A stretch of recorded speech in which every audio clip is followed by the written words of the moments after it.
So, almost there, getting ready already. I'm trying to accept all the announcements, so I think I have to. So, good evening, everyone. Welcome to Medical Mondays with Dr. O. I am Dr. Toyin Okwesami, a family practitioner, HIV specialist, and I treat addictions in Maryland. I'm excited to welcome a speaker tonight, my friend and my sister, Dr. Kelechi Uduhiri, who is a double board certified. I want you to know that, physician in the specialties of family medicine and preventive medicine. She's also trained in the population health sciences and has earned 2 masters in public health and epidemiology. She has been published 7 times in peer-reviewed publications and has 17 presentations in local, regional, and national conferences, all combined. So she's a speaker and international best-selling author of Just What the Doctor Ordered. 10 Reasons to Live Your Truth. So you need to look for that book. Just What the Doctor Ordered. 10 Reasons to Live Your Truth. Go to Amazon and you can find that. I'm going to post it. Using the principles of functional medicine to identify the root cause of health conditions, Dr. Uduhiri is able to help our patients heal from the inside out and begin to reverse chronic disease, all sorts, such as obesity, diabetes, and hypertension. She's the founder and CEO of Envision Wellness Concierge, an integrative and functional medicine practice in Maryland. She's the recipient of numerous awards, including Emerging Leader in Family Medicine Award by the Family Medicine Education Consortium, the FMEC, and she is also a fellow in the American Academy of Family Physicians. So, without much ado, please welcome Dr. Kelechi Uduhiri. The floor is yours. Welcome. Thank you. Thank you, Dr. O. Thank you so much, everybody. I wish I could see all your beautiful faces. Thank you, Mr. William Craig. I see your face. Thank you, Dr. C.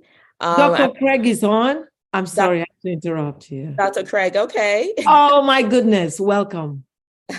Welcome. Yes, he's the one with the camera on. So, and Dr. Yes. Veronica, thank you so much for being here. I am honored to be in your midst. All the way from California. Oh my gosh. Well, I have to come visit. I'll be in California in August, so we need to hook up, okay? Let's do that. I'll be waiting. Awesome. Awesome. I have a date. I love it. Awesome. And who else? So thank you for having me. It's truly an honor to be in your midst, to share a snippet of what I do, what I know. And I'm looking so forward to, taking your questions at the end and, addressing what we're about to cover today. So again, thank you, Dr. O, for having me. And with that, shall we begin? Are we ready? Yes. All right. Let me share my screen one more time. I'm going to go fast because I really want to leave time for questions at the end. So Dr. O, I'm going to need you to keep me honest with the time, okay? So I think you should let me know when it's about 8:40, 8:35. No, 7. You mean 7? Sorry, 7. Okay, I would say 7:20, 7:30. I'll start nudging you. Okay, you start nudging me, so I'm going to go even faster. So I'm going to put my phone on silent so that it doesn't disturb me. So of course, eliminate all distractions. I know you all have done that already.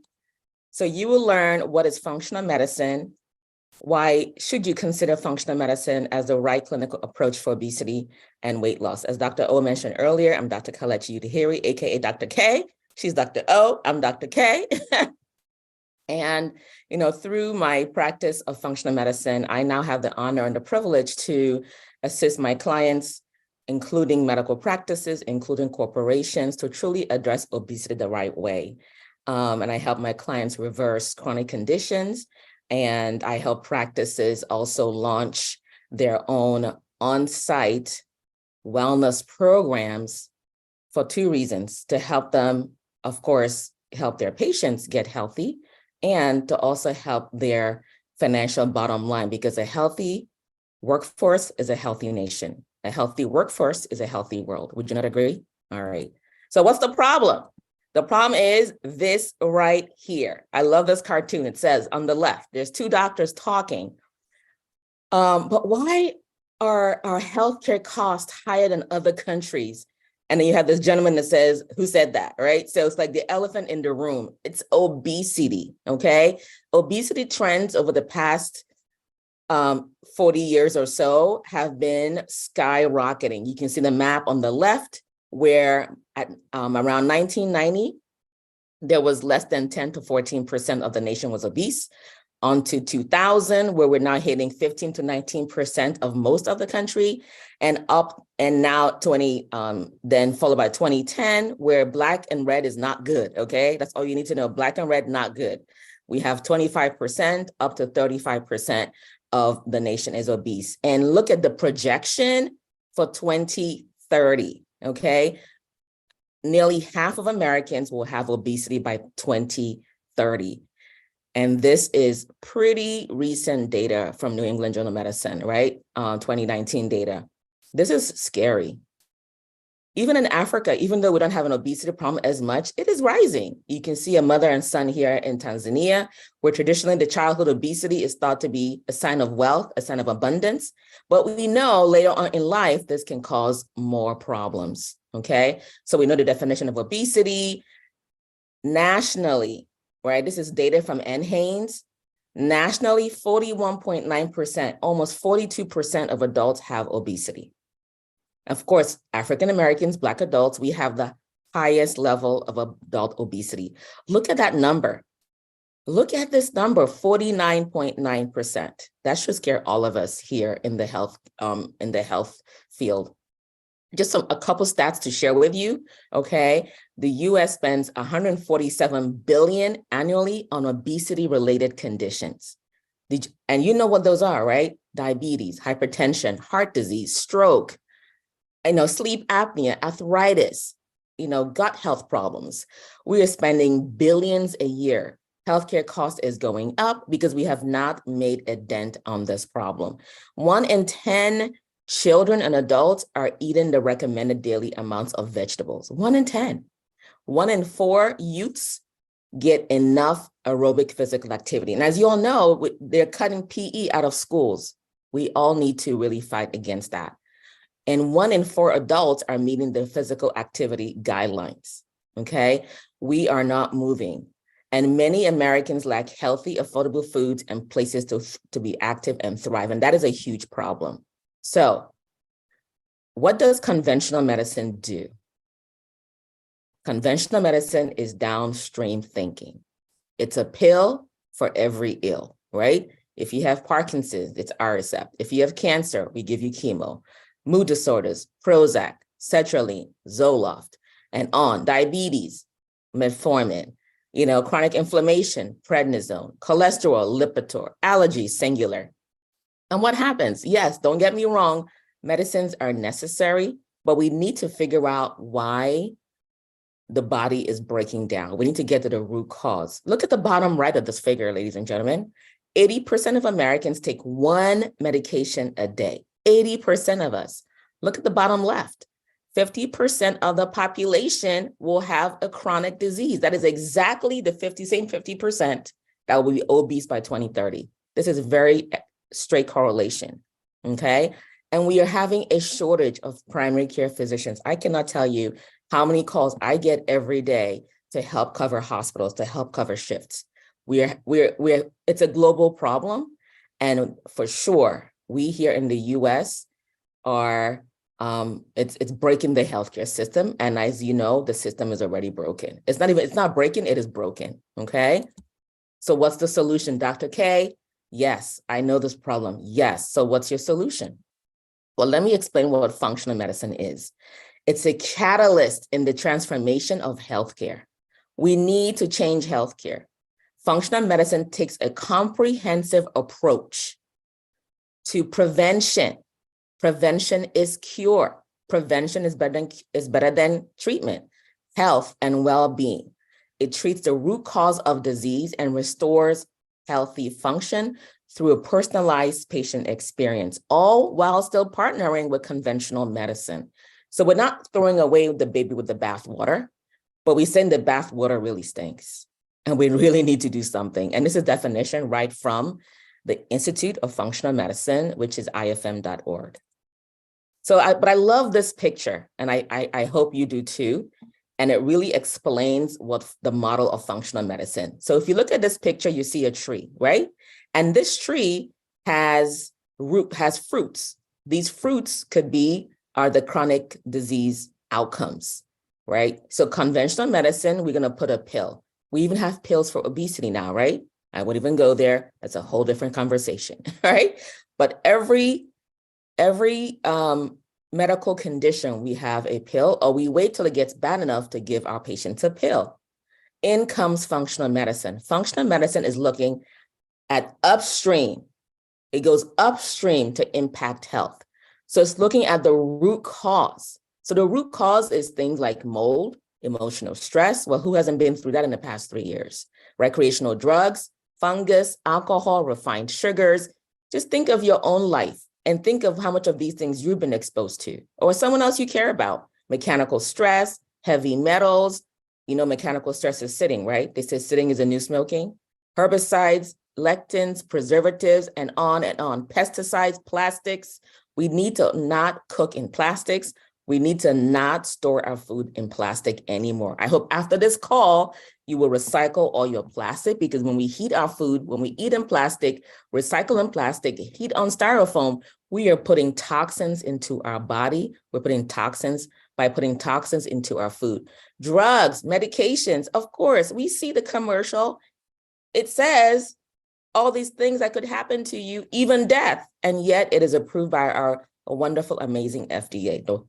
Don't get me wrong, drugs are not evil, but we need to focus on the root cause of disease, because when we focus on the root cause of disease, we can start to reduce the impact of chronic conditions. So all this root cause, when it sits in the environment of your personality, of your being, it leads to chronic inflammation.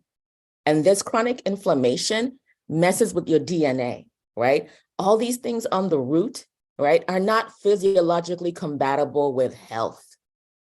And the longer you're exposed, it messes with your genetics, it turns things off, it turns things on, and it leads to chronic conditions. So we can continue to put a pill for every ill, and that is what we're doing with obesity. We're not addressing the root cause. And 14 of the 18 items in the root are directly linked to food, to nutrition. So just to kind of really get this point home, functional medicine belief, one condition has many causes. So in this example, I'm using depression. So depression can be caused by many things: low thyroid, omega-3 deficiency, antibiotic, prediabetes, vitamin D deficiency. All those things can cause depression.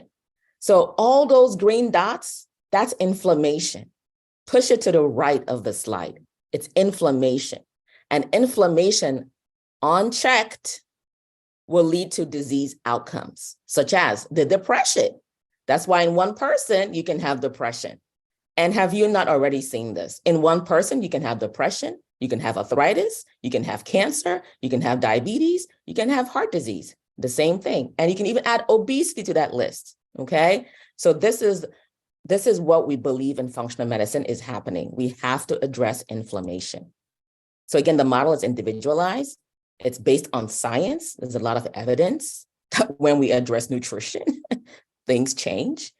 It's collaborating with your clients, your patients, and the goal, and that's why I love, and that's why I pivoted towards functional medicine, is to promote wellness, not to maintain disease.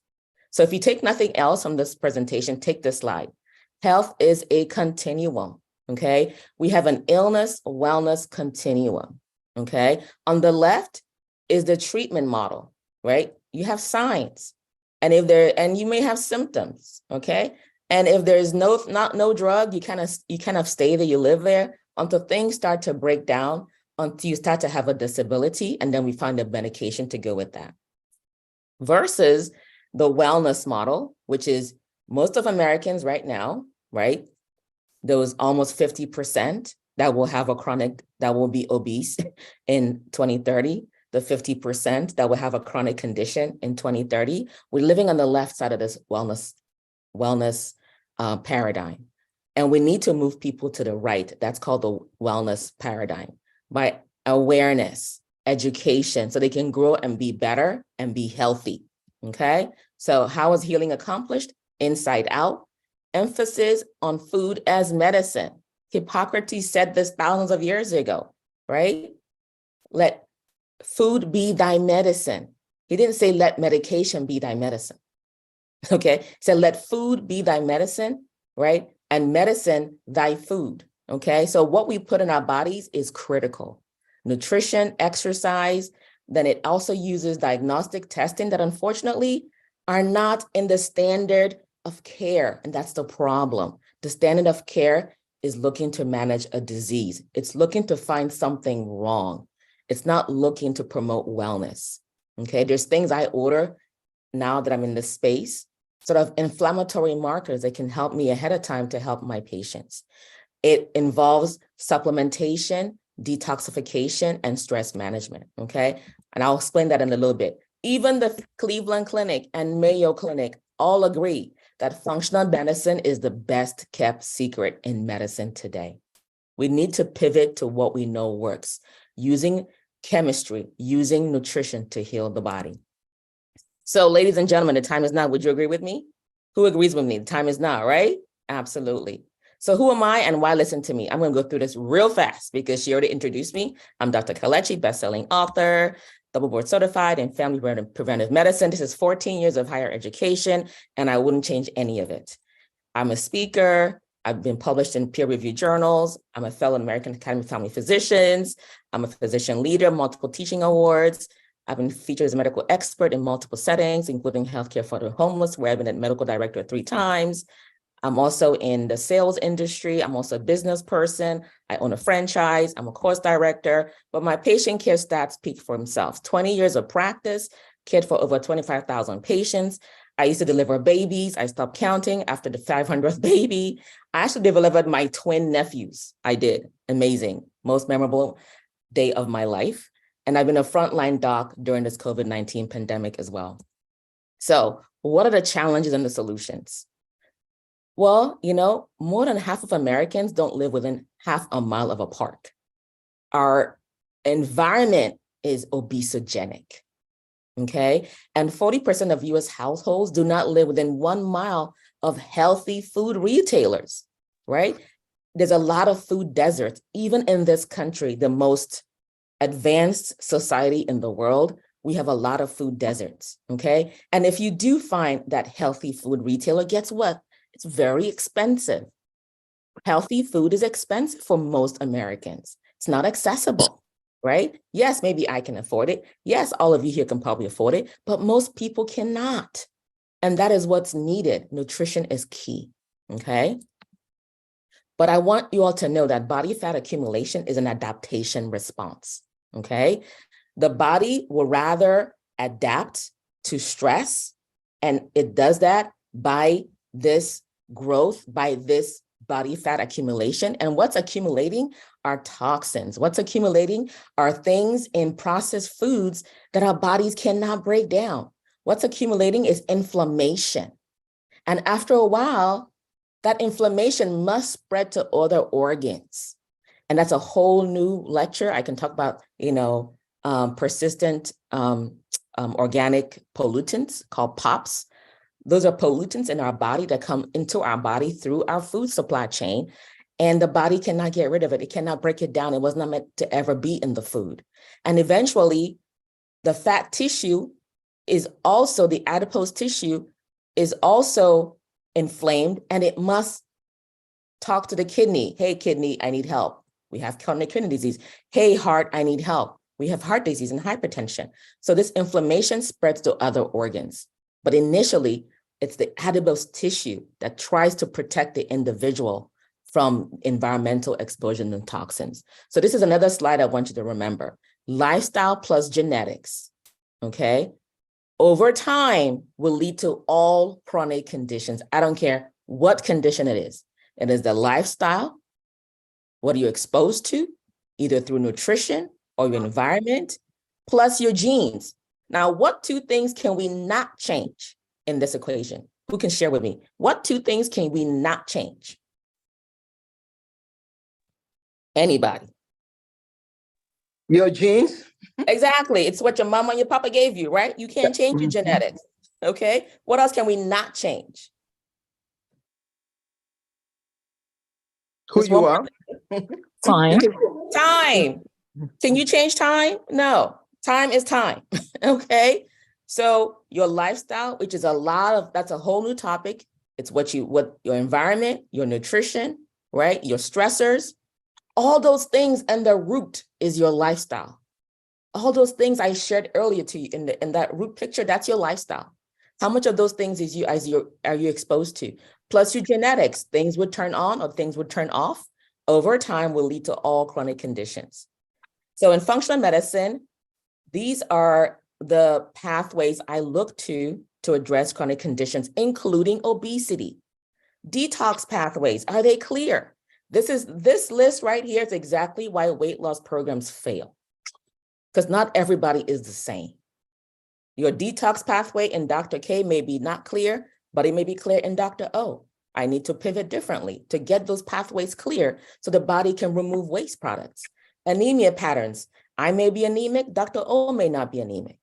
If that's not resolved, how are you going to get someone to move into exercise? Dysglycemia, we know a lot about, dysglycemia and diabetes, right? We have to address that. Inflammatory pathways, that must be understood because these are risk factors for heart disease, stroke, and cancer. So I get to check and order things like CRP and through functional medicine, homocysteine, things that are not standard of care, and they should be. Gut function has to be under control. We know that all diseases begin in the gut. So if someone's gut is not healthy, guess what? It throws off their endocrine system. And we know hormones matter, especially for women, right? As we get wiser, our hormones change, and that affects how we gain weight and how we lose weight. So if the gut is not healthy, it means your endocrine system is not healthy. And of course, your immune triggers. What are the things that is triggering your immune system to be inflamed? So these are the approaches today, because I can't obviously do all 7. We're going to talk about gut function real quick, okay? Just to give you a snippet as to why this is important and why we need to look at obesity differently, okay? So beginning in the gut, because why? Like I said earlier, 70 to 80% of our immune system resides in the gut, right? All diseases begin in the gut. The gut is that initial gateway. So these are the things that we have to address in the gut, okay? Remove the trigger, replace what's missing, reintroduce gut bacteria, repair the gut lining, and rebalance. This is just one area in individual that we have to look at, okay? Remove the triggers. We have to get rid of what's harming the gut environment, the wrong foods, the toxins, the allergies, the infections. This is done through specialized stool testing to identify what the gut and the stool test will really give me a good sense of what I need to do here. I'm gonna skip the testimonials in the interest of time, okay? Number 2, replace the deficiencies. There are things that I may be missing and no one's ever checked. There may be things that Dr. C is missing and no one's ever checked. And it's not your fault. Could it be your stomach acid?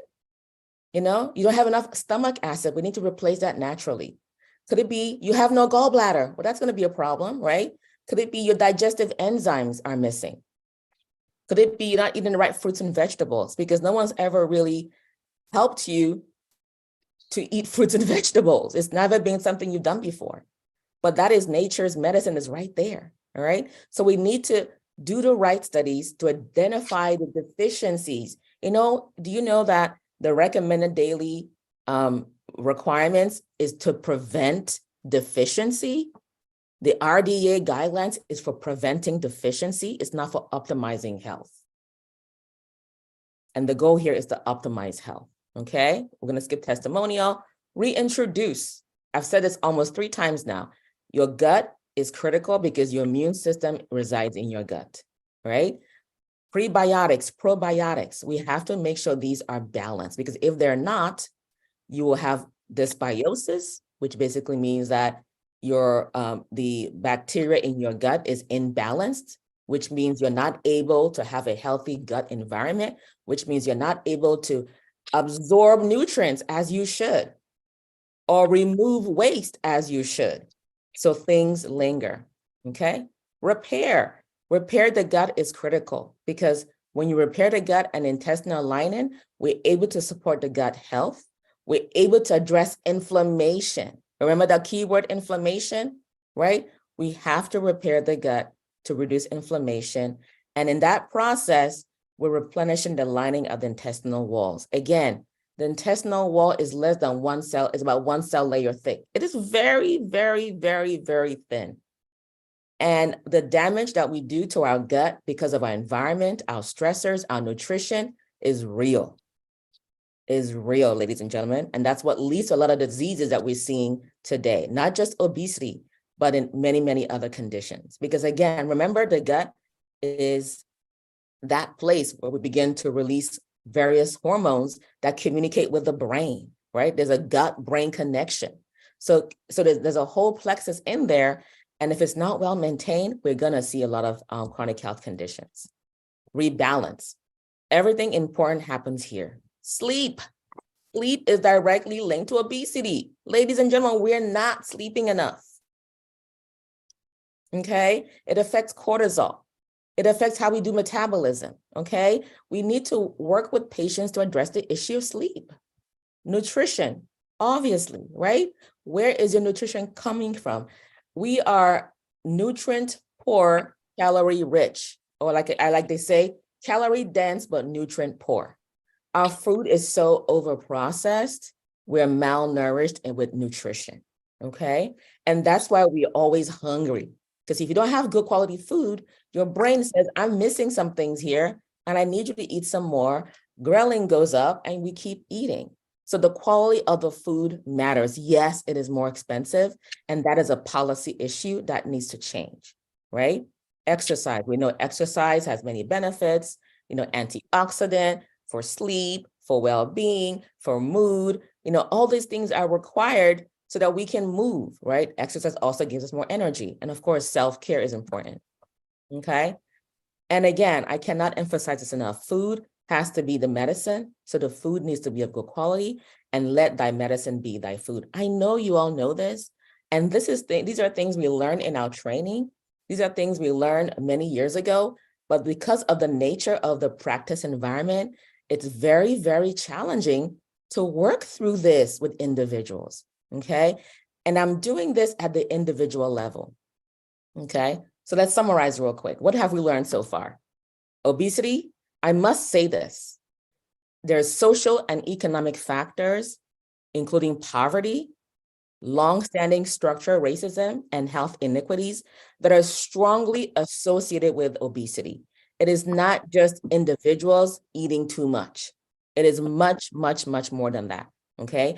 And this particular socioeconomic factors are really at the root cause as to why you see obesity rates higher in low-income communities. Low-income communities do not have safe neighborhoods. Low-income communities do not have places where they can walk. Low-income communities have food deserts. Low-income communities do not have fresh fruits and vegetables.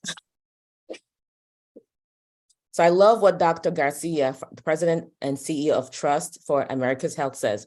Policies and programs to reduce obesity need to be implemented at a systems level. What I've shared with you today is at the individual level, at the one-on-one with your client or your patient in your office. The better approach, which is changing and impacting lifestyle on different levels, but there are systemic systemic issues that have to be addressed with policy, okay? So we have to advance policies that address community, institutional, and structural factors that create persistent barriers. There are barriers for healthy eating, my people. There are barriers for physical activity. And if this is the foundation for well-being, what do we expect that we're gonna see? So body fat accumulation, we have learned, is an adaptation response. The body will rather get obese than die. So all those things that we're exposed to that the body cannot process because our food is highly processed. We're eating products, ladies and gentlemen. We're not eating food anymore. If you're eating outside, you're eating products. I highly recommend cooking as much as possible in your home. I highly recommend fruits and vegetables. I highly recommend sleep. I highly recommend exercise. I highly recommend stress reduction, meditation. I highly recommend seeing a provider, a clinician, a doctor that really takes a holistic approach, because there's infinite intelligence within us that can heal us. But our job is to create an environment through nutrition and the environment to help the body heal. I'm not the healer. I'm just the conduit to allow healing to happen, okay? So if body fat, so when I see a person with body fat accumulation, it's not shaming them. There's a lot of things going on here, okay? So remember this equation, it applies to all conditions. We learned about the functional medicine model. We have to go upstream to impact health.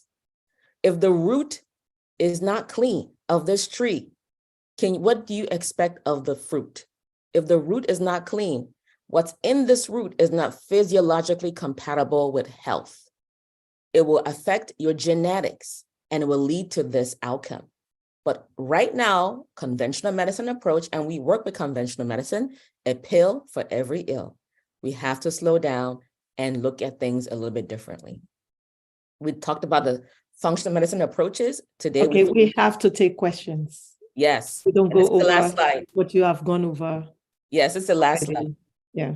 Yep. So if fat gain is adaptation, so is fat loss. This is my citation. Thank you, ladies and gentlemen. And thank you for having me today. Thank you. Thank you so very much. It was rich. However, we at Medical Mondays, we love to ask questions because we yes, absolutely. This is my favorite part. So I'm done talking. Great. So if you take down the slides, I will then, sharing so I can see everybody. I'll be able to see, yes, see more people. I have a question in the chat box. It says, is it safe to microwave your meal in plastic containers? If not, what is the best way to microwave your meal? Glass. Do not microwave in plastics. PCBs, phthalates. There's a lot of chemicals in plastic and it leaches into food. So no microwaving in plastic anymore. Use glass instead. You can freeze in glass, you can store in glass, you can cook in glass, you can eat on glass. Much, much, much safer. Fantastic. Actually, I just want to thank you for that, because on Medical Mondays, we have talked about this and we actually learned that when you cook and you need to refrigerate it, you want that food to get cold, and cold can be before you put it in plastic, if you're putting it in plastic and if it's not glass. That it's actually better to freeze in glass and then, or cool in glass, and then you can transfer it to plastic, but don't put hard food that you're going to store directly into plastic to store it in the refrigerator or freezer. So that's just a reminder to echo and buttress what you just said. Yes. So I have a question, or, maybe a little bit of if you can elaborate a little bit on this. A key thing I took out of this talk is lifestyle plus genetics times time equals chronic illness. And you made it clear that we cannot change genetics. We're born with it. We cannot change time. It keeps going. We're already in June, the 5th day of June. And it's like the year just started. but we can change a lifestyle, is the take-home message here. Correct? That we need to change the lifestyle and in order to impact our health positively. Absolutely. Absolutely. That's correct. Okay. So I just wanted to, reiterate that and make sure that I got that straight.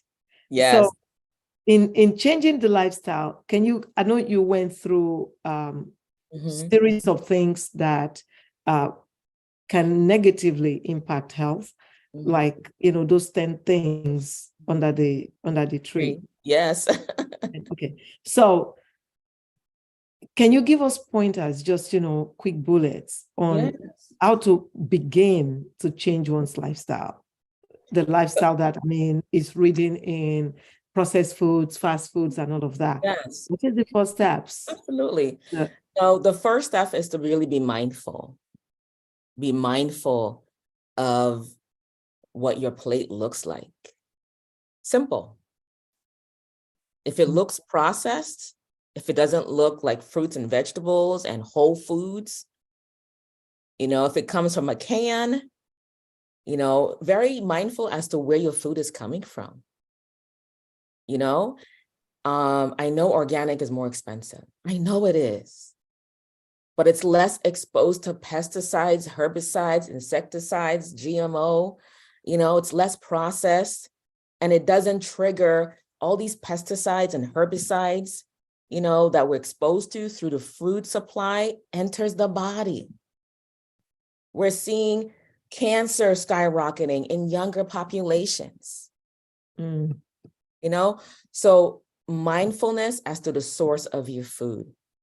There's something called the Dirty Dozen and the Clean 15. You can look it up, and it tells you every year there's a survey that comes out by one of the American environmental agencies that tells you which fruits and vegetables are good to get from your general retailer grocery store, and which fruits and vegetables you need to get from the organic grocery store to limit your exposure to toxins.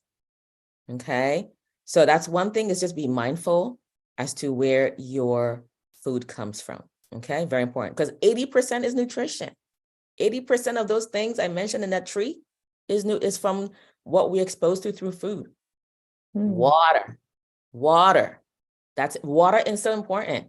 Filter, reverse osmosis if you can, but water is important. There's a lot of cracks in the system where things can enter into your water. Have we heard of Flint, Michigan? Anybody? Right? Yes. So water is very important.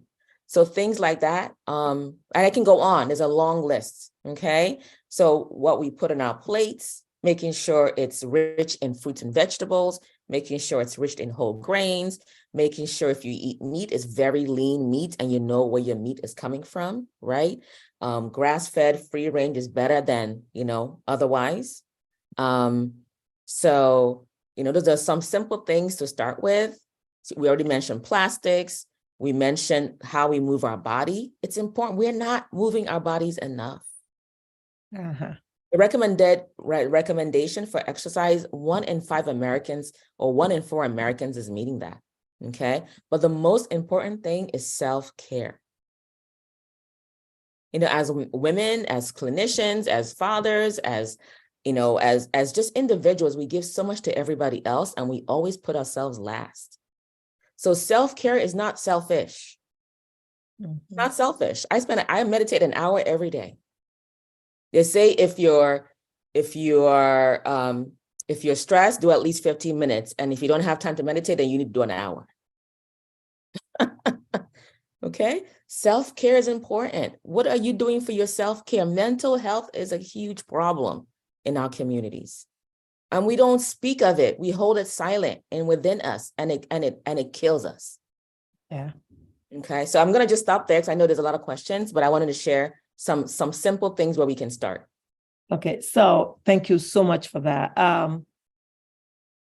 Dr.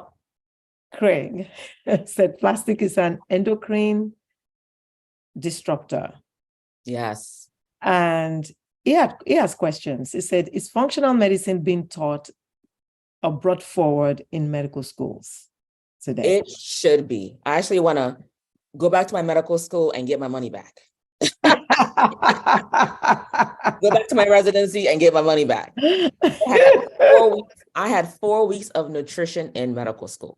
Yeah. You know, maybe you had more or less, No. but it needs to be, and it is slowly coming into the mainstream. There's nothing new in functional medicine. It's saying, let's focus on function. Let's focus on going back to the root cause of disease, that we know what it is, but the system that focuses on disease, the system that we find ourselves in this part of the pond, or the Atlantic Ocean, that focuses on disease, that talks about disease maintenance, cannot be the same system that gives us wellness. And I tell my patients that all the time, it cannot. We're not set up for wellness. And I went to medical school thinking I was going to heal the world and save lives. And I wasn't. For almost 15, 16 years, I just felt like I wasn't doing that. I was maintaining chronic disease. You give one medication, that they fail that medication, you give another medication and another medication, and then you give a medication for the side effects of those medications. Who's ever experienced that problem, right? I have 15 minutes to talk to my patient. How can I do functional? How can I talk wellness, right? So it should be taught. It's slowly coming because Cleveland Clinic, Mayo Clinic have now adopted institutes of functional medicine, and they're partnering slowly. So, but it's very slow. And I know there's one integrative medical school now in Florida. So it is coming, but definitely it cannot come fast enough. A lot of to fix in our system. Yes. I know it's a catch-22. It I still is. spend the time every patient needs with them, but it takes a toll on the doctor when you do that. It takes a toll on your pocket also when you do that. But I still do what I went to medical school to do. Yeah. Take care of my patients, and I spend the time. Yes. So, absolutely. Another question: do you support chelation therapy? It has been noted that it is the phthalates which have been feminizing the male population. Well, it's very important to do the right studies to see if you're a candidate for chelation therapy, right? It's not there's nothing here that's one size fits all, right? There's certain conditions that need it, right? That's why you need to see a functional medicine provider, so we can do the right urine test to see. There are things I check in urine I never used to check before that tell me, oh my gosh, we need to detox this patient. Okay.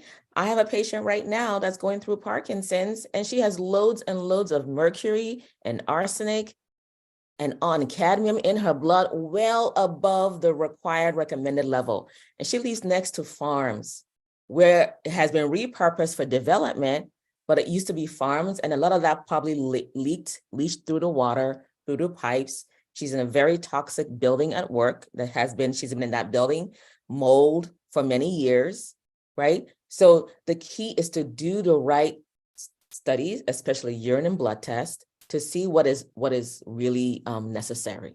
So it's definitely it's an individualized situation. Okay. So this is Madam CEO. That's our Madam CEO at NAPAC, Nigerian American Public Affairs Committee, which I'm chair in this region, Virginia, DC, Maryland, Delaware, Pennsylvania. She has her hand raised. Yes, so, Madam. Give her the floor.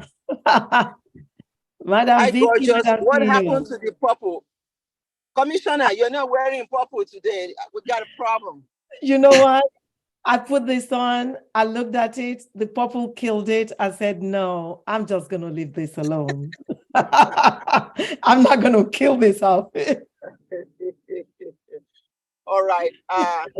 Thank you, our guest speaker. Thank you very much. My question is, how do you find a functional, what it looks like, all the HMOs are Functional dysfunctional. medicine doctor. Yeah, I know. So because all the HMO doctors seem to be dysfunctional. So Madam The best VP, don't place kill to me. go. Yes, the best place is to go to ifm.org, IFM, Institute of Functional Medicine. okay. And they have a directory. Okay. Thank you very much. But I have a Very- question to back up Yes. what she said.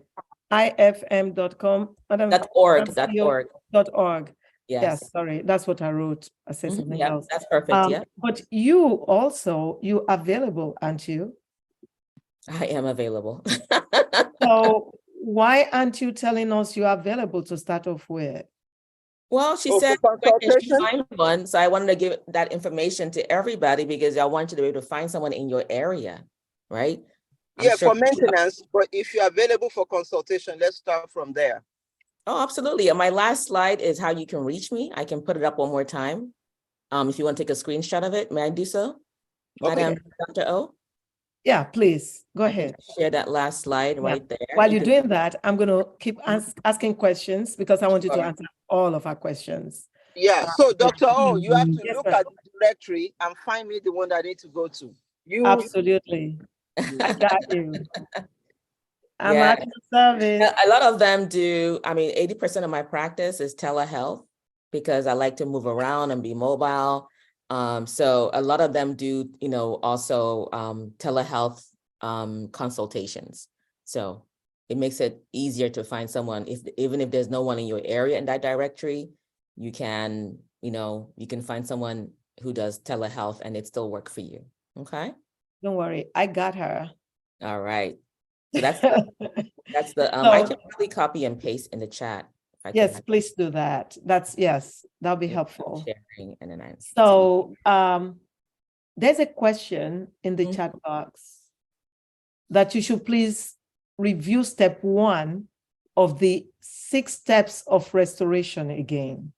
Absolutely. Give me 1 second. I have a call from the hospital. Give me 1 second. I'll be right back. Okay, cool. So while she's taking that call, I'm excited because it seems like we keep getting back to these nutritional facts. Yes. What we put in our body is key to everything. She mentioned something about cancer, and that has been a huge deal. Do you know? Yeah. I can tell you about the US and Nigeria that have been, flip-flop back and forth there recently. And the rate of cancer diagnosis has been staggering. The ages also are worse, and people are dying from Yeah. it. People are getting diagnosed earlier than previous. Before, cancer used to be, in the older generation. That's not the case. I've seen people in their 20s, in their 30s, and it's diet, what we put in our bodies. So please, we all need to take what we eat seriously. I can't do without something should not be in our vocab anymore. We can do without anything that would impact our health negatively. So please, we need to change. So I'm going to defer back to Dr. Kelechi to tell us to review step 1 of this. Step 1, absolutely. Restoration. Absolutely. So step 1 is very important. It's the most important step after step 5. Okay. Triggers. There are things that are triggering your body. We have to remove them. There are certain foods that you're allergic to and you're still eating them. Mm-hmm. If you know what they are, you know who you are. Wow. Right? And this is stressing the body and damaging your gut. And that's why you keep needing to take antacids every meal. That's not normal. Remember original design. Were you designed to be an antacid after every meal? No. Were you designed to sneeze after every meal? No. No. To have diarrhea after every meal? No. Were you designed to have constipation after every meal? No. So we need to do the right testing to see what's stressing your body. Because if that stressor continues, that is continued inflammation. And at some point, your DNA is going to be like, you know what? Something's going to break. And then you can't fix it. You can't go back. That's something that's called cancer. Okay. Toxins. I do urine tests to see what toxins are in your urine that are not supposed to be there. These toxins, the body cannot break it down. So if you're getting heavy metal through your water and you're drinking it during your pregnancy, you know what can happen. If there's heavy metal in your water and your children are exposed to that, you know what can happen, right? Yes. Medications, that one is obvious, right? It's the commercial. It's in the commercial. It tells you it can cause this, and this, and then you can die. So it's not like the drug companies want to make you sick. They just don't care if you die. They're not trying to kill you, but I don't care if you die. It's just the truth, because I've been on the other side.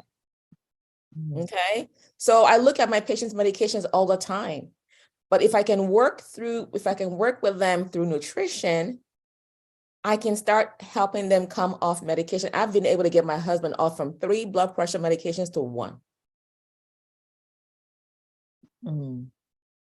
Because we changed where we get our food. We changed what we eat, right? So, environment. Someone asked questions about herbicides and insecticides and pesticides.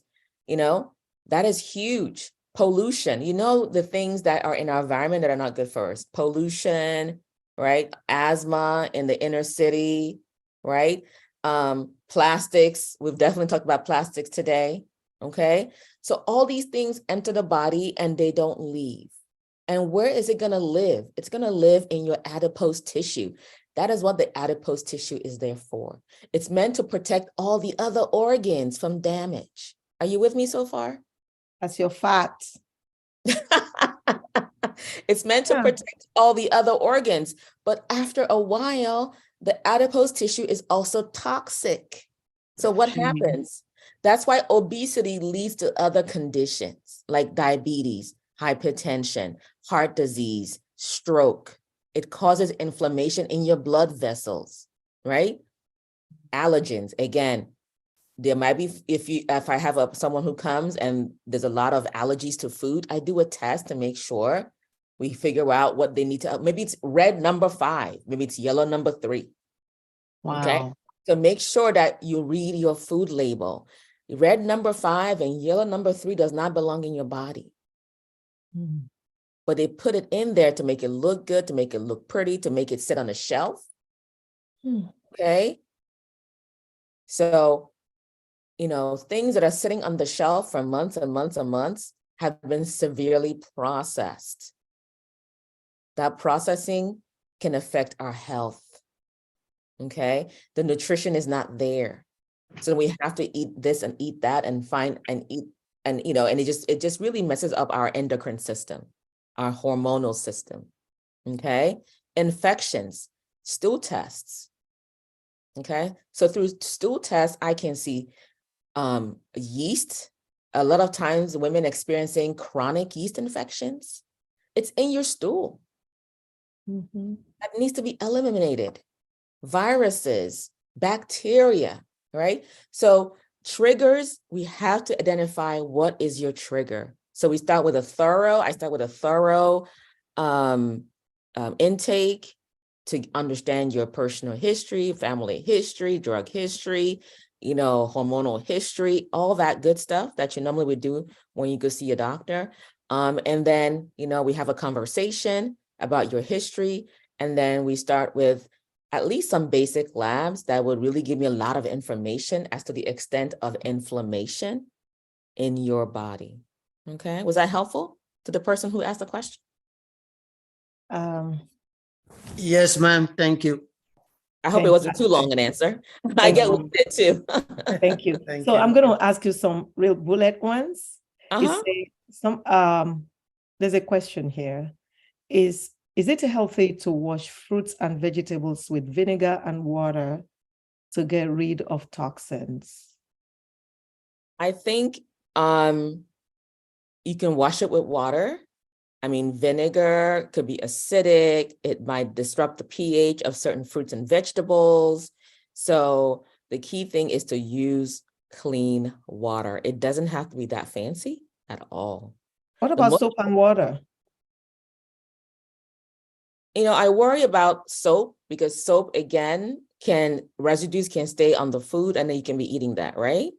So I try to make things as simple as possible for people, okay? Because soap residues can get into the food too. Soap residues can sit in that blackberry. Soap residues can sit in that blueberry, okay? So I just like to make things simple for people. It doesn't have to be complicated.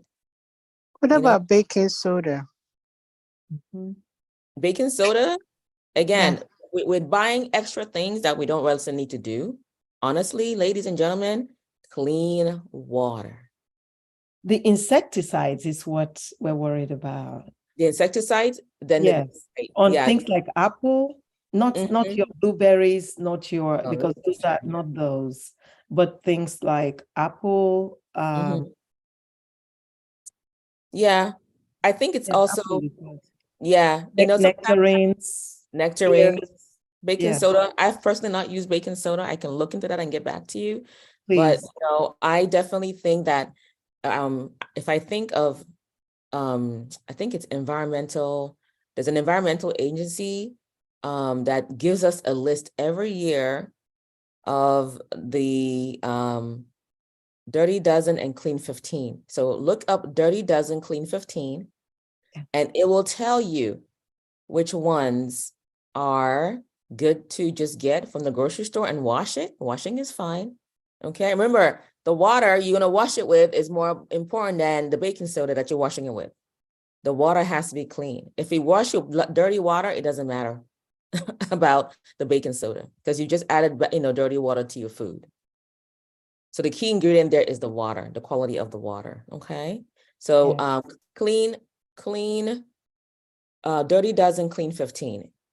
It gives you a list of the fruits and vegetables to get from the grocery store and the fruits and vegetables to get from the organic. But I highly, highly recommend, if you are able, to get your fruits and vegetables from the organic because you have just less exposure to the environmental toxins we've been talking about today. Back in my home country of Nigeria, it's not as hard because everything is farm to table. We have less pesticides, and people don't have money to buy pesticides and insecticides and herbicides, right? So the food is much cleaner. It's farm to table. It's less processing. It doesn't go through this factory, that factory, on a truck, on the bus, and to your shelf, and then to your door, right? All that is where the contamination is introduced. Not anymore. I am sorry, that has changed. Not anymore. Thank you, Sister Lola. Well, in general. No, not in Nigeria anymore. It's the same thing. They use the same hormones to, not packaging. It's not worse. It's worse. They use the same hormones they use here to get your eggs to your chicken in 12 weeks.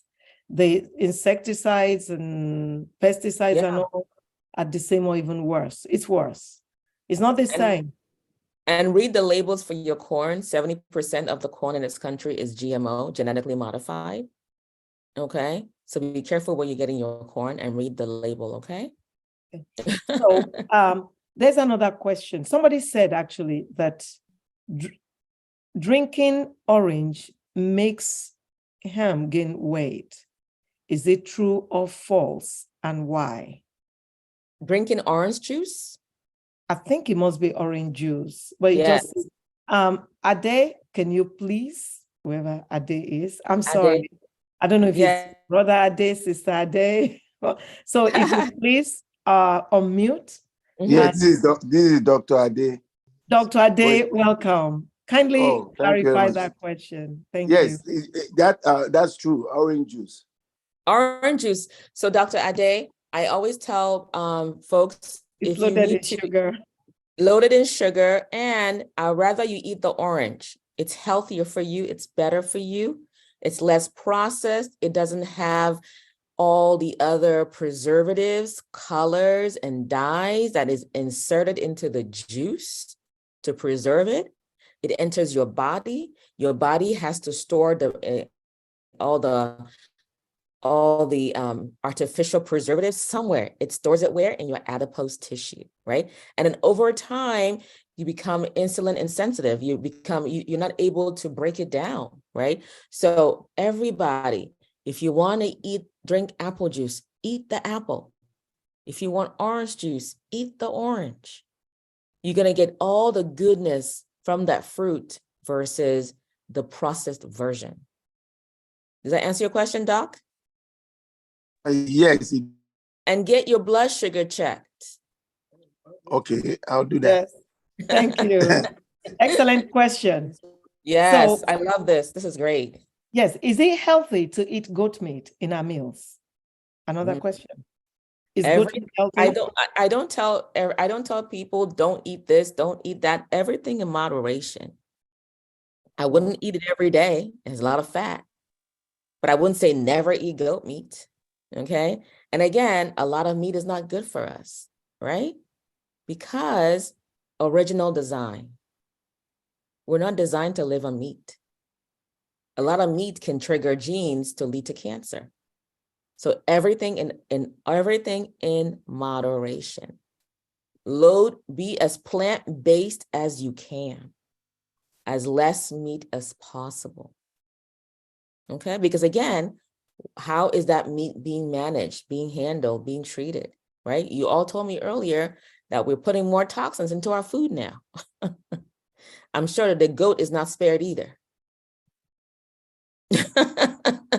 So think of original design. Well, we're designed to eat goat meat. It's a delicacy. I love it. It's delicious. Everything in moderation. Make sense? Yeah, so we eat goat pepper soup. Doesn't the You are making me hungry. no? I have been made to understand that the pepper, the spices, some of them are kind of like antioxidant. Doesn't it kill Yes, the? it is. It is an Okay. antioxidant. Pepper's good, but again, everything in moderation, right? The meat should be lean. You want to remove the skin. What fun is that, right? Eat the lean parts of the meat. Try to reduce as much of the fatty parts of the meat. But again, what fun is that, right? So everything in moderation. Enjoy your goat meat once in a while. But again, meat should be as minimal as possible. And just make sure you're balancing it. It's all about balance. Make sure you're balancing it with an equal amount of fruits and vegetables and exercise and all the good things we talked about earlier. Does that make sense, madam?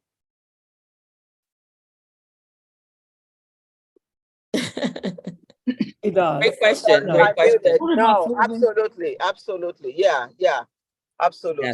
Yes. Yeah, we have to balance.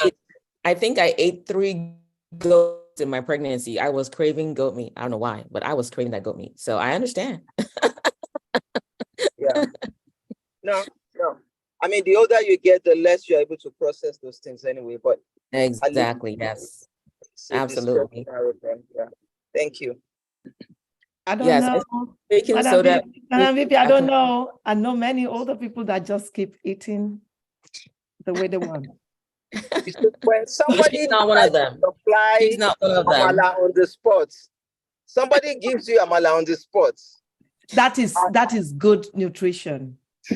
Please check.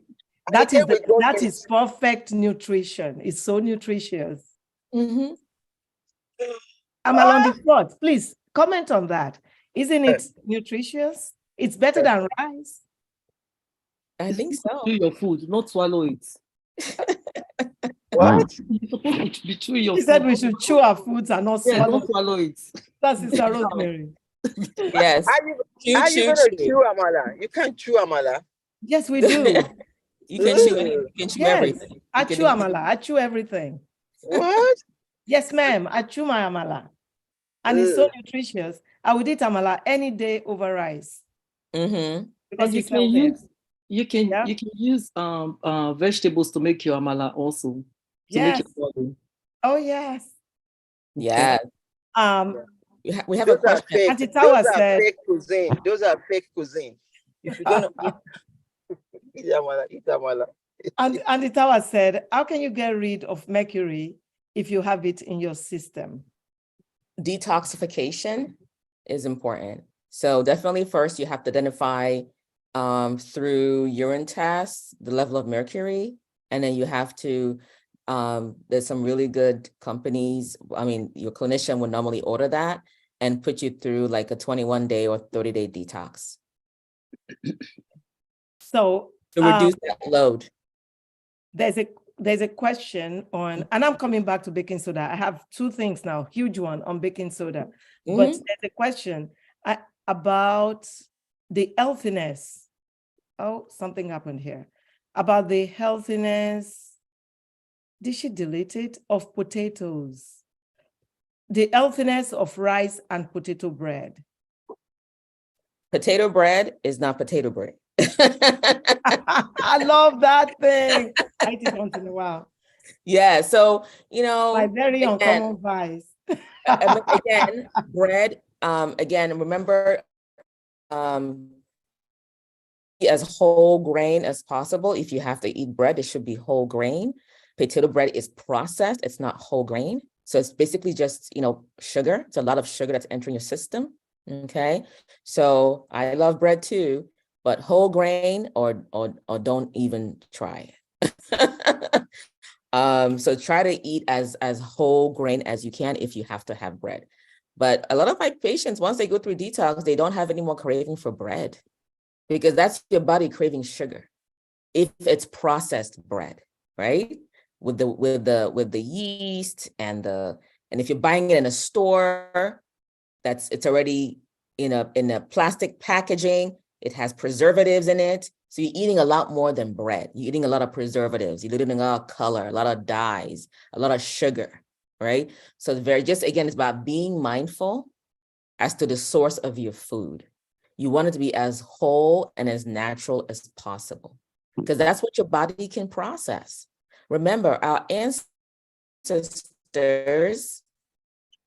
were hunters, original design. Our ancestors were hunters. They did not eat bread. Our ancestors were not farmers. There was no processing, taking the wheat, removing all the goodness of the wheat, sending it to a factory, making it into this loaf. And because it's so delicious, it becomes a habit, something you do every day. Okay.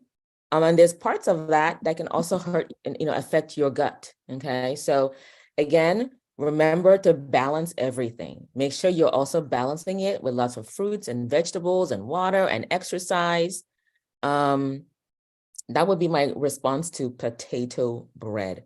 And potato and rice. And white rice. Okay. Brown is better than white, because with brown, you at least have the fiber in there to kind of keep your blood sugar even, right? So white rice, processed.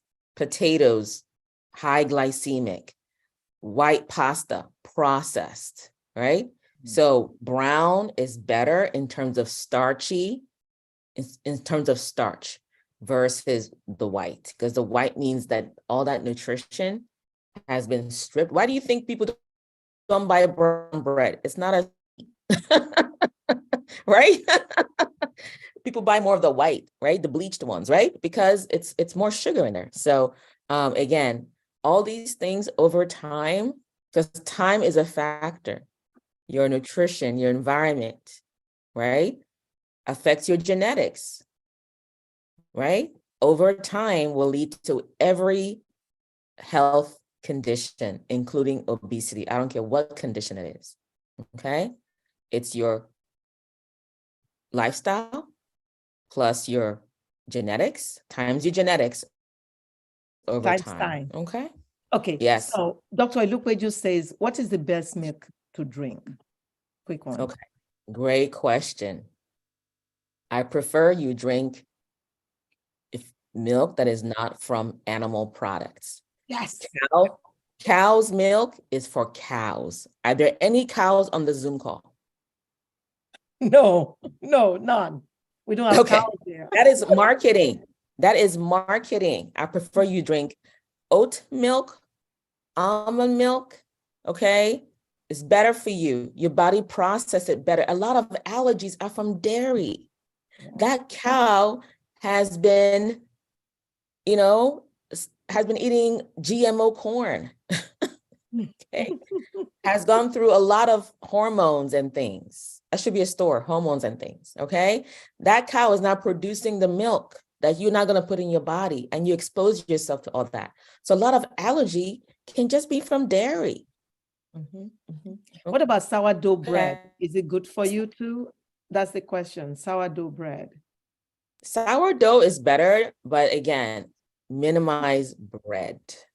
Okay, but sourdough is better, okay? So I want to quickly go back to what we said about baking soda, because 2 doctors here have commented that baking soda is actually been proven to be, one says product in the marketplace called BioPure, BIOPURE, which is used to clean foods and fruits.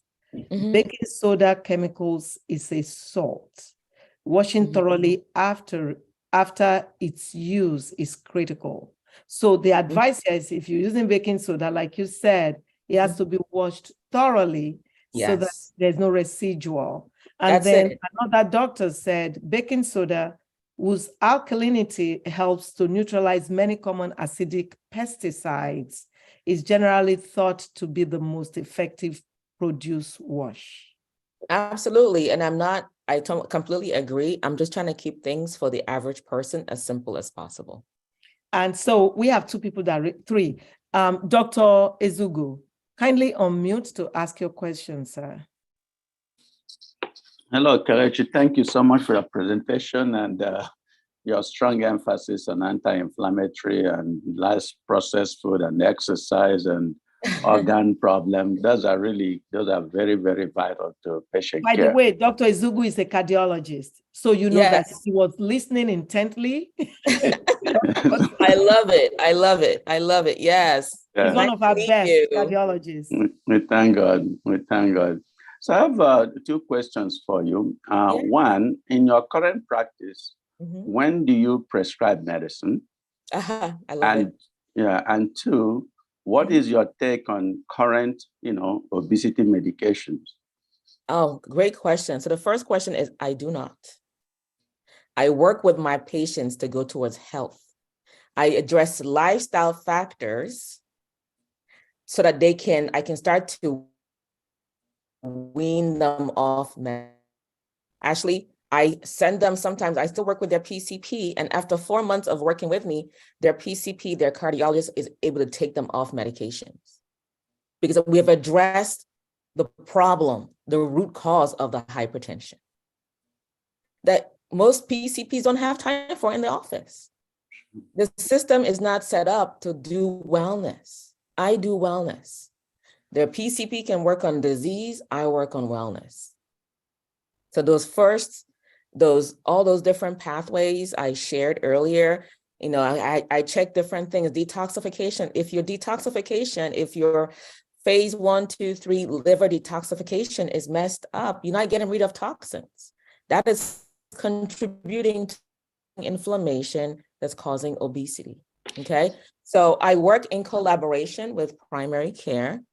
I focus on what they cannot do, which is wellness.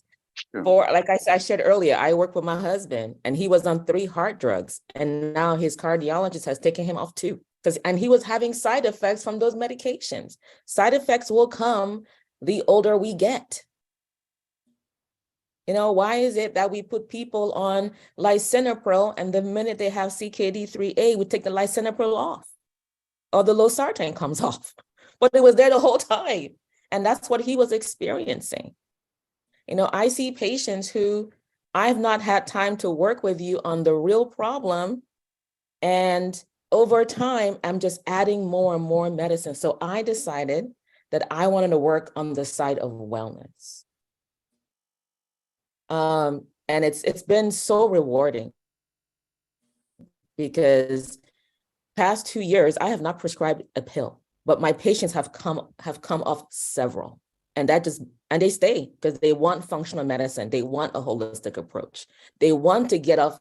A patient who's on 10 medicines is not sustainable and it's not healthy 5, 10, 20 years from now, because the system continues to break down.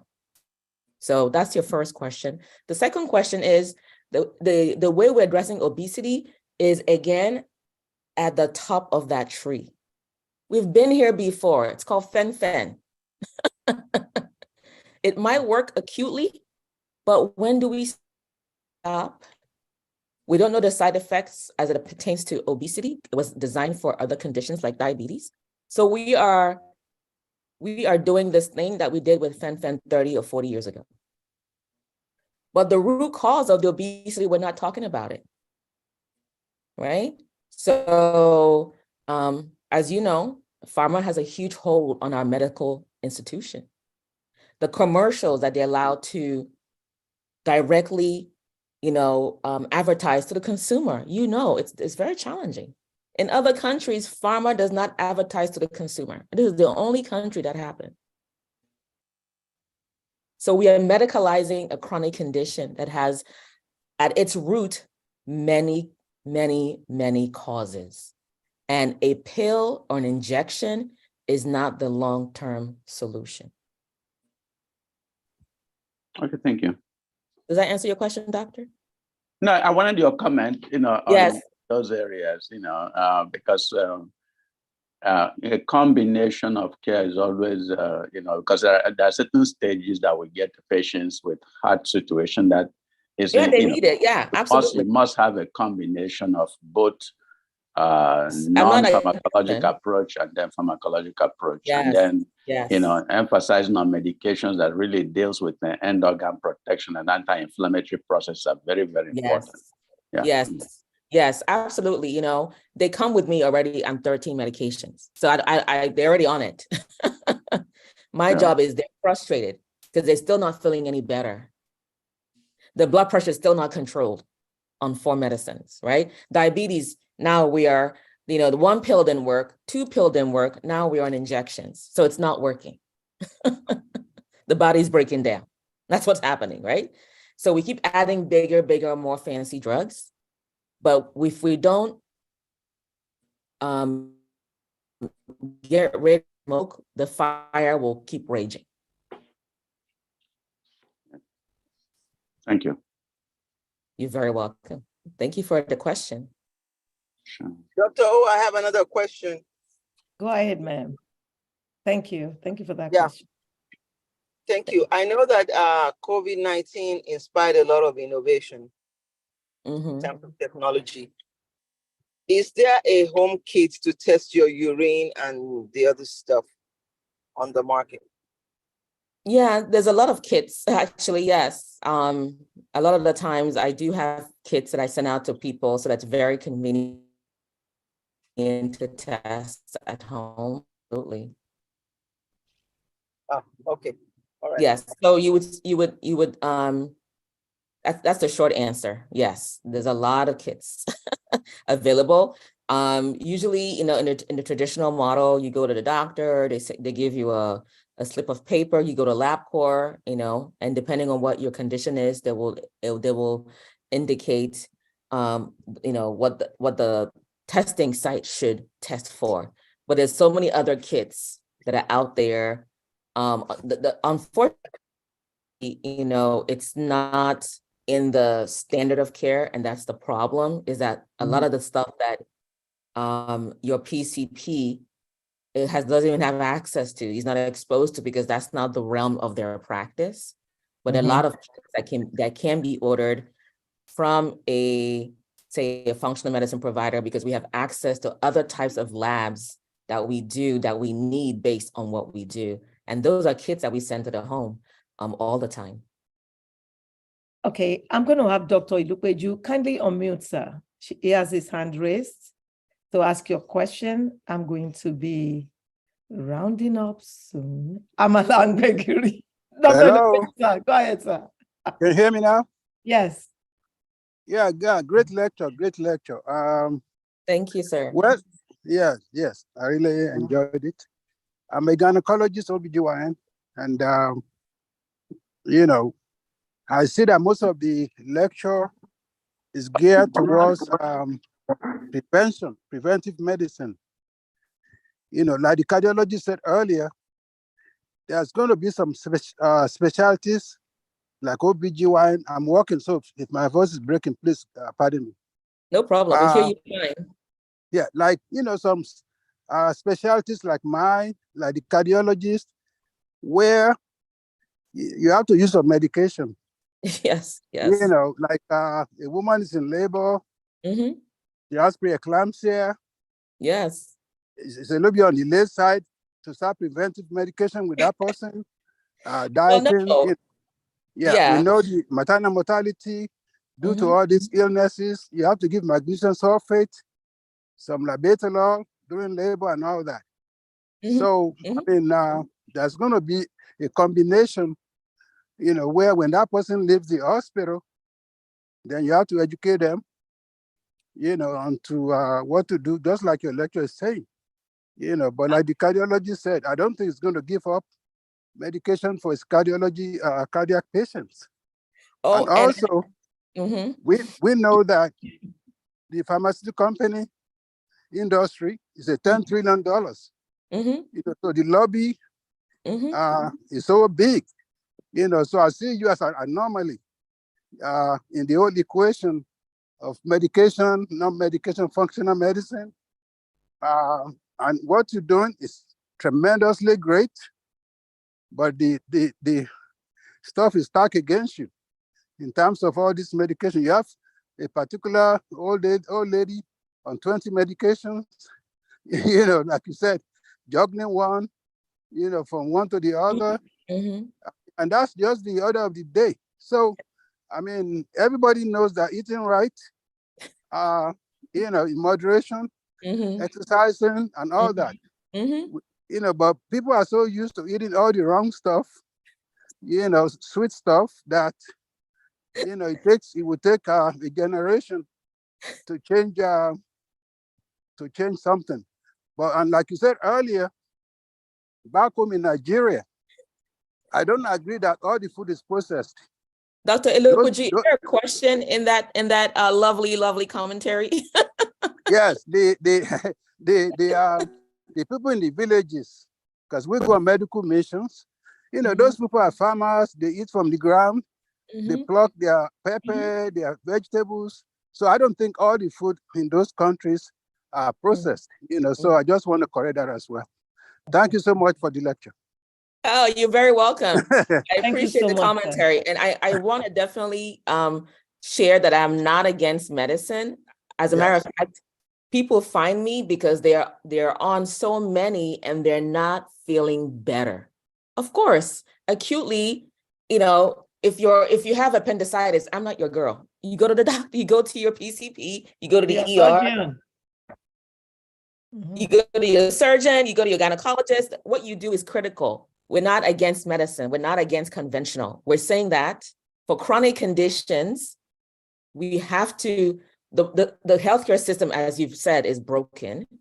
So we need to find a way. What I do is I help people I help them address the root cause so that we can start to go towards healthy instead of staying sick. That which you do not have time to do, that which the cardiologist does not have time to do, that which the PCP does not have time to do. That's what I focus on. Yeah. And I want to buttress that with the fact that she had said earlier, her husband was on 3 blood pressure medications. With diet, she was able to reduce that to 1. She did not stop the man because she didn't want to kill him. He still needs medication. He's still on 1. So, but he's no more on 3. Diet is very important. And what you do is amazing. Auntie Tawa, you're going to be the last person I'm going to call to raise your hand. And I'm going to ask 2 questions. So, Auntie, make it fast. I want to release her to go to another talk. Thank you for the presentation. It's very wonderful. Thank you. Thank you for having me. But do you accept insurance? And what type of insurance do you accept? Very great question. I get that at the very end. I do not accept insurance. However, there's a lot of models out there that mix insurance with cash pay because insurance does not cover wellness. Sickness. Do they Sorry, cover sickness? It does not cover wellness. It covers sickness. So I'm working on wellness, but there's a lot of practitioners that have much larger practices that do accept both insurance and membership. It's called membership and insurance model. So that you're paying a little bit of membership every month, which is cash, and they're also using your insurance. So that's a really good question. You know, what we do is, as you can see, it takes a lot of time. Yeah. You know, and I keep my practice very small. And what I do most of my time actually is, instead of just a one-on-one consultation, I'm actually working now with practices and corporations to set up on-site wellness programs. So that instead of me trying to help I'm only one person. But if I come to your office, I can help you set a very easy, simple weight management program and, you know, help you launch it. And then you will get return for your practice, and you're going to see your patients get better and refer more people to you. And that I show people how to create that with a group coaching model. So it's not one-on-one, but you're really helping a lot of people in a very short period of time. So most of what I do now actually is take the show on the road and help people who have, like I said, medical practices, corporations have wellness programs for their employees, their staff, or their patients. Because this is an epidemic. This is a global epidemic, right? My vision is that every doctor, every cardiologist, every gynecologist, every internist has a program in their office to help people be healthy. That's what I do most of my time now. Okay. So thank you very much. You see a difference between parboiled rice and white rice? I don't know. I don't eat them. So what is parboiled rice? It's a little bit boiled. It's a little bit boiled, parboiled, and white rice is just white rice. It's white rice. They're both white, right? Uncle Ben's. It's the same, and it's not healthy rice. Brown rice is better, but I want to. Brown rice is better, yeah. Yes. We're used to what we're used to. I know, I get it. We're used to what we're used to. But it's time to start really being more mindful and see, am I really being healthy? And what things can I change? So ask yourself, am I healthy? Am I peak health? If not, what can I work on? And then start one at a time. You don't have to eliminate the jollof rice and the goat meat and everything at once. Start where you can, one at a time. Sorry, Dr. O, I didn't mean to interrupt. No, you're good. And, Dr. Jagwe said to remember the ubiquitous high fructose corn syrup in all processed foods in the grocery stores. We need to stay away from that. He said to remind you. Absolutely. Everything with an os is sugar. Thank you. Read your food labels. And this is a very big topic. I know we can't cover everything in one night. Yeah. But I'm trying to move it. Abby, I want to conclude with this. Abby said, the fact is that pharma medications, oh gosh, somebody knocked me off, actually have users with more problems to resolve. And she said, thank you for people like you that teach wellness. Treating the root cause rather than symptoms is a win-win situation. And I think, that summarizes the topic for tonight and what you have done for us. Oh, thank you for having me. Thank you. So, thank you.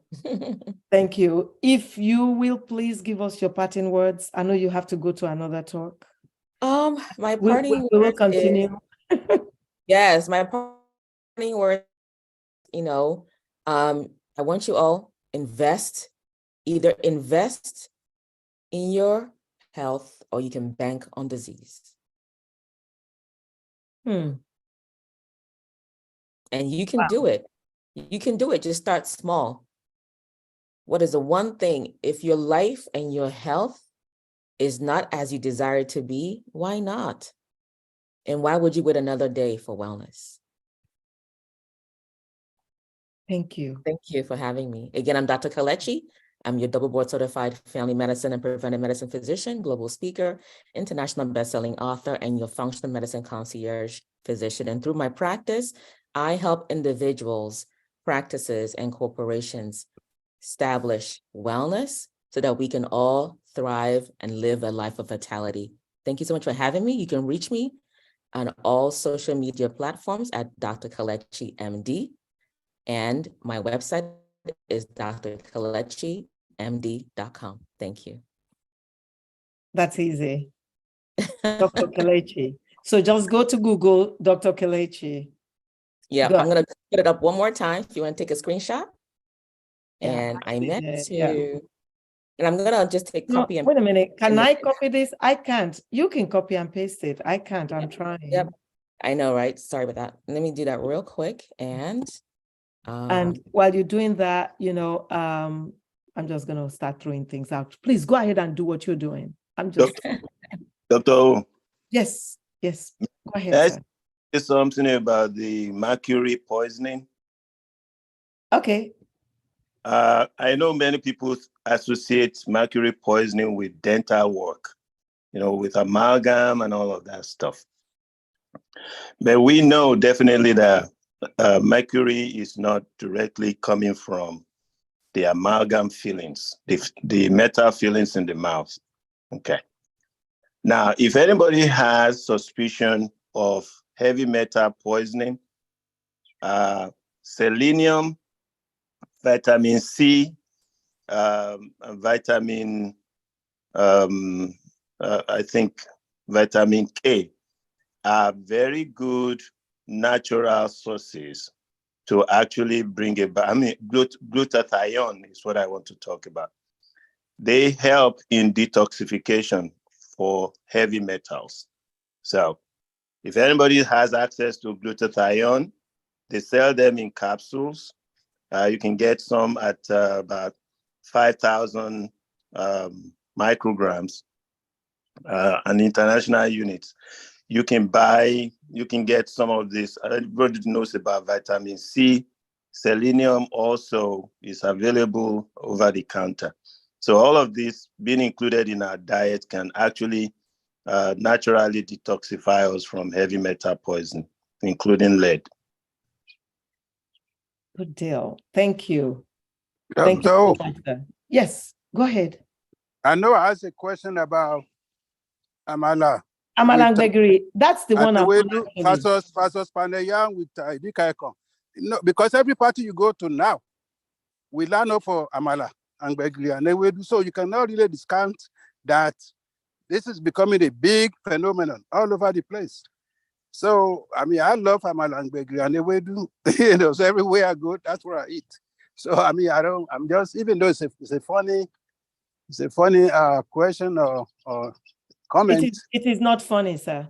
And I actually got another question by text on that. So if I may answer, amala, especially plantain amala, is very healthy. It's green plantains, and we actually recommend those to people who have blood sugar issues and stuff like that, when it's not in the form of amala.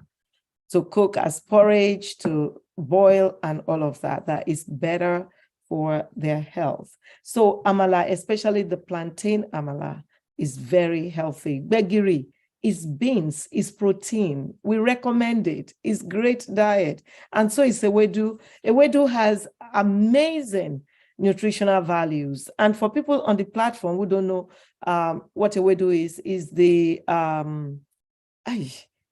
what is it called again? Jute leaf.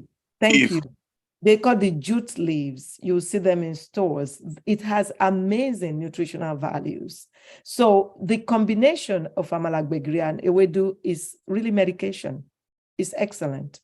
So then you talked about the pounded yam. If it's the the one that you buy in the store, the one that you turn like on the stove.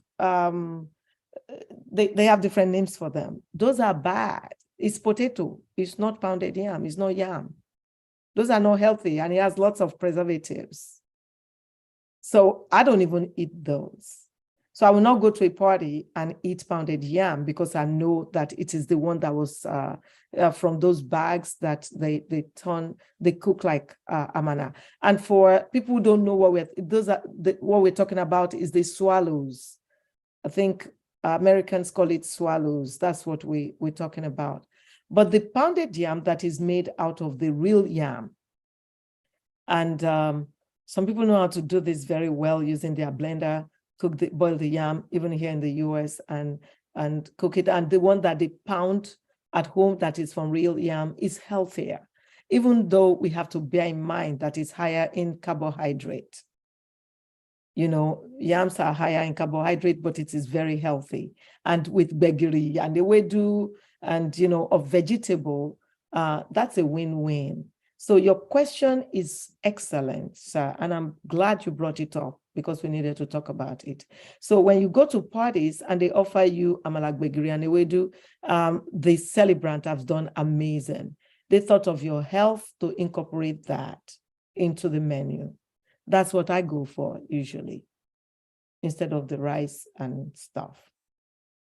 Did I answer your question, sir? Of Dr. course. Yes, Thank you. Yes, it does. Yes. Except that the amala is not the plantain type. Well, the other type is good too, but the plantain type is healthier. Right. Thank you. You're welcome, sir. Glutathione, Dr. Craig says glutathione is better absorbed in the PDR form. Dr. Craig, what's the PDR form? That's piggybacking on what Dr. Jagbe said in removing mercury from the body. And I think we all need to do that. Everybody has been exposed to mercury one way or the other, somewhere, some way. So what's the PDR form, Dr. Craig?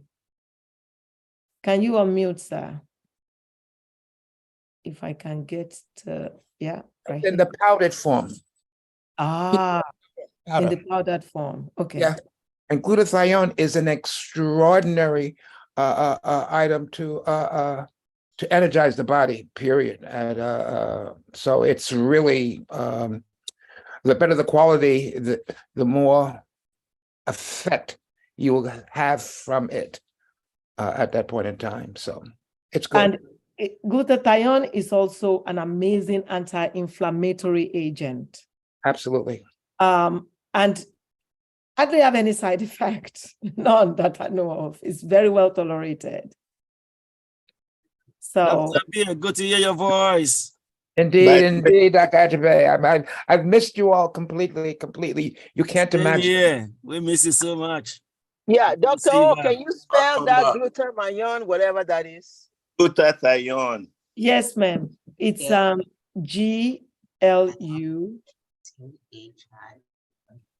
Are you following me, ma?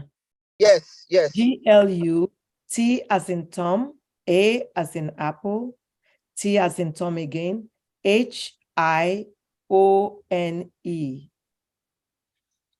Okay.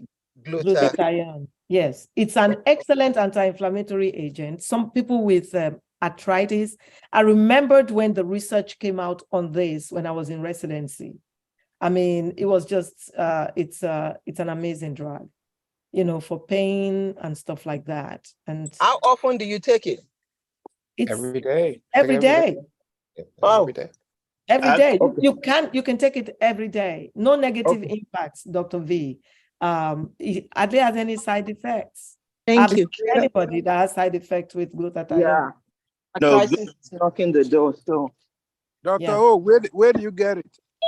From that you can get from the drugstore. You can also order online. Okay. Does it have a different name? Does it have a different name in the market? No. Glutathione is glutathione. Thank you. It's in powder form. Do you mix it with water or how? Excellent question. Dr. Craig, the powder form.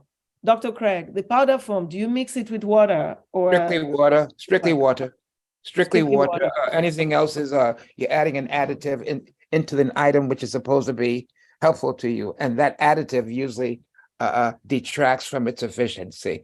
Strictly water. Dr. Craig, listen, I use the capsules and I use it, on a daily basis. Okay. And there's no side effect. If you can find the powdered one, most of the time, sometimes it's not very, very pure because it's easily contaminated. So ideally, if you can get the ones that are capsules, if you don't want to taste it, you don't need to taste it in your mouth. You need it to work in your body. Actually, the body is supposed to produce glutathione naturally. It's an amino acid. But we do not produce enough for us to be able to be sustained by that. So using glutathione is a very excellent approach to detoxifying and to maintaining anti-inflammatory condition of the body systems. Now, by the way, they are already adding it to bleaching creams. They are using it, they're using the anti-inflammatory aspect of it and anti-cancer part of function of glutathione as an additive to the bleaching cream that women use. What women? Hey, whoa. We don't bleach. Hey, whoa. we are totally content with the beautiful dark skin that God gave us. I did not. Men don't bleach. We don't bleach. Black don't wrinkle. Dark don't wrinkle. We don't need to bleach. We like everybody's skin the way they are. Thank you, That's sir. not true. Amen. I appreciate you, sir. So, in terms of Miss Sister Lami, go ahead. No, I said men bleach in Nigeria. I know some men, governors that bleach in Nigeria. Sorry. And Sister Lami, I know some men here in the US that bleach, but we like dark skin. Look at Sister Tower. She just came on the screen. Beautiful. I mean, how else would you want it? Look at this. Beautiful. We like that. And look at you, Dr. O. I don't know whether you know the answer to it. Eating a lot of fish with the skin, can it increase a mercury level in one system? Ooh. What is that? Say it again. She said, eating a lot of fish with the skin, can that increase the level of mercury in the system? It's a hard call, Auntie Tower, because sometimes the oceans, where does the fish come from? It comes from the ocean. And what have we been doing to the ocean? We've been dumping everything that we don't want on the land into the ocean. The darker the fish flesh, supposedly is the fish that we should basically avoid. But the darker the fish, the better the taste. The darker the berry, the better the juice.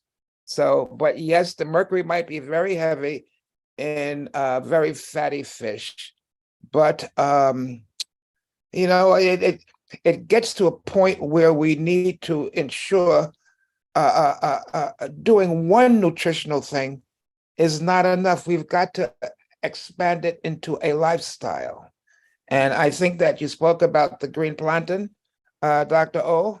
Yes, wonderful item in terms of its fiber. It absorbs at this point. We need to keep the system clean because, as Dr. K was talking about, the gut needs to be preserved. So it's important then that we research, and I will look into this to see what fishes are in mercury. We know that the farm-raised fishes are high in mercury. We know that. But some of the big fishes, that have wild caught too, are high in mercury. Dr. Jagbe, it seems that you want to say something. Right. I did research on that, on the fish. Okay, go ahead. I'd shared the summary with most of my contacts. in the past. Okay. The healthiest fishes are the smallest fishes. Anchovies is one of the most, it is the healthiest of the fishes that we can ingest, followed by the ones that mackerel, followed by sardines after the anchovies, followed by mackerel, salmon. Now, all the big fishes, because they eat large volumes of smaller fishes, they concentrate all of the mercuries from all the smaller fishes. And that is the reason why the mercury content of all these so-called exotic fishes are much higher. The levels of mercury are higher in those bigger fishes like swordfish, like marlin, sea bass, yellow fin, tuna, mahi. All of these big fishes, they do have high concentration of mercury. Now, if you want to abstain from anything that has very high mercury content, you must go for the smaller fishes. Okay. And the best of them is anchovies. Thank you. Thank you so much. That is very helpful. Ivy asked a question. In what foods can you get this glutathione? Do we have foods that have glutathione in them instead of ingesting them? And I think this is an important question because Dr. Jagbe was saying it takes the pills. Whatever pills, capsules, and all we take, we know that they have fillers in them. So that's why they can be constituted into pills. So for me, anytime you can get anything in the most natural state, I think that's what we should go for. So that's my take, but maybe we need to do more research on that and get back to our family here on Medical Mondays. But are there foods that we can get glutathione in? Dr. Craig, Dr. Ajagbe, any foods that are rich in glutathione? Glutathione is an amino acid. It's a protein at this point. One of the reasons I think Dr. Ajagbe spoke to, the older we get, the less our body makes it and or handles it, whatever, at this point in time. I would truthfully say I'm not particularly sure about all of the foods that we can eat which will provide it. That's why it has come into the marketplace with a big slam, because they know that it's hard to get, it's hard to find in foods, and also it's needed as we age completely. I will get the name of the powdered form, as you've just spoken, Dr. O. All the pills have fillers to them, diluents, just to give that capsule pill somebody. I mentioned the powder only for the fact that it's coming from a pure source, and as Dr. Ajagbe spoke, it is very difficult to find. I absolutely agree with that. I'm going to see if I could get the name of the packet that I have here, and I'll just give it to you. Give me 2 minutes. I'll go look and see if I have one available. Please, and where you got it will be helpful for us. I ordered it from a company that basically produces it, that makes it, and okay. It's not Amazon. It's not any of the other companies. It's a particular company that makes it. They were using. Please share with us. Yeah, can you share with us? They were using it in kidney disease for patients who needed it, who were on dialysis. Let me go look. I'll be right back. Thank you. So, are you talking about Rosemary? Are you talking about diatomaceous earth food grade? Talking about what? Sorry. Diatomaceous. It's a powder, you know. No, we're talking about glutathione in the powder form, as opposed to capsule form. That, you know, if you want to take it in the powder form, which Dr. Craig, she is a nutritionist, which is better absorbed, then he wants to tell us where IGAD is. Because Okay. Dr. Jagbe is worried that some powder forms may be contaminated. And Okay. so Jagbe takes the pills. But Right.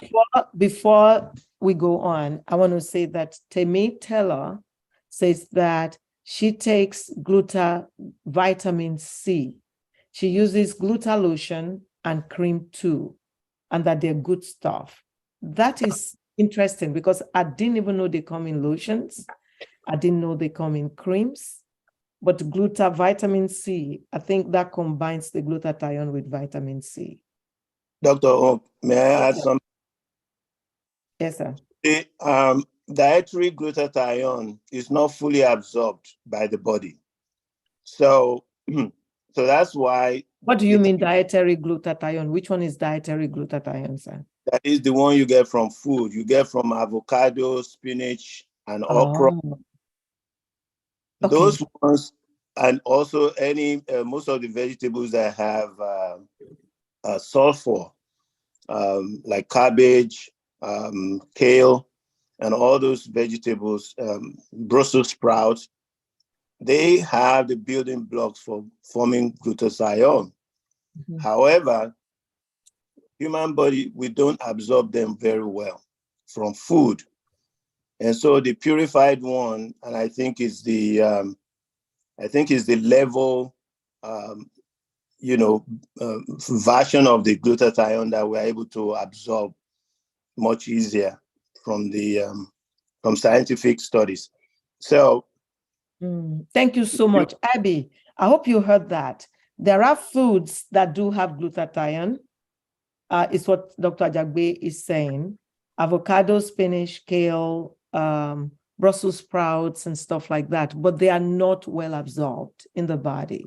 So you will not be able to get the level of glutathione you need by, just from those foods. It's best to replace them with the capsule form. The ones I've seen are capsules. And now Dr. Craig is suggesting also the powder form. Yes, let me tell you the name of the company.